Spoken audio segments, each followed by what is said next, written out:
Yeah, Penny? Yeah, you said before about the university rankings, and you said, you know, basically you should kind of take it with a grain of salt about where we stand.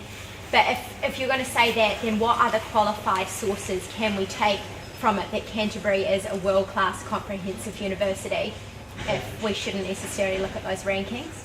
Yeah, well, I think the thing to do is to take all of the information that is available, including rankings. I'm not saying they're completely useless. I mean, there is a difference between being in the top 100 or the top 300 or the top 500 or not there at all. So it's just the granularity of whether you're 189 or 202 probably doesn't tell you very much.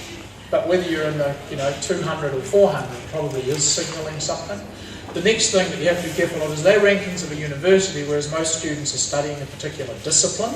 So you might be more interested not in how the overall university is ranked, which is a very generic averaging process, but you might be more interested in the fact that our offerings in economics, econometrics, finance and accounting are among the top 100 in the world. That if you're doing those topics may be much more relevant than the fact that our university is at 202 or something. The other thing to think of is that the QS people who do those rankings also do a ratings system where they go through and they allocate between none and 5 stars to try and give people a better sense of, relative quantum rather than granular listings. And so the university has 5 stars. So, you could say that's another metric if you want to use it. 5 out of 5 isn't bad.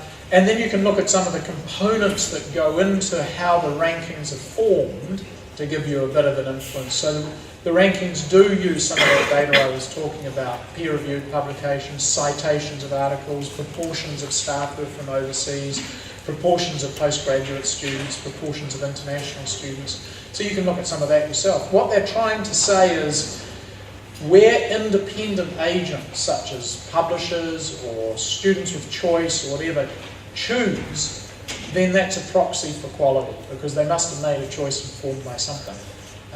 So it's a pretty interesting challenge as to how do you judge what really is quite opaque, which is the quality of education you're getting.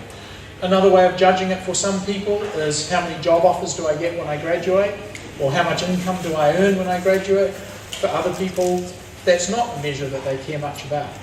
So again, we're currently doing a survey of our graduates because we do want to find out what kind of jobs they've got and what kind of incomes they're earning and how happy they are with the education they got after 3 or 4 years out from university. So those are other measures that you could use to say, is this good? Is it getting better?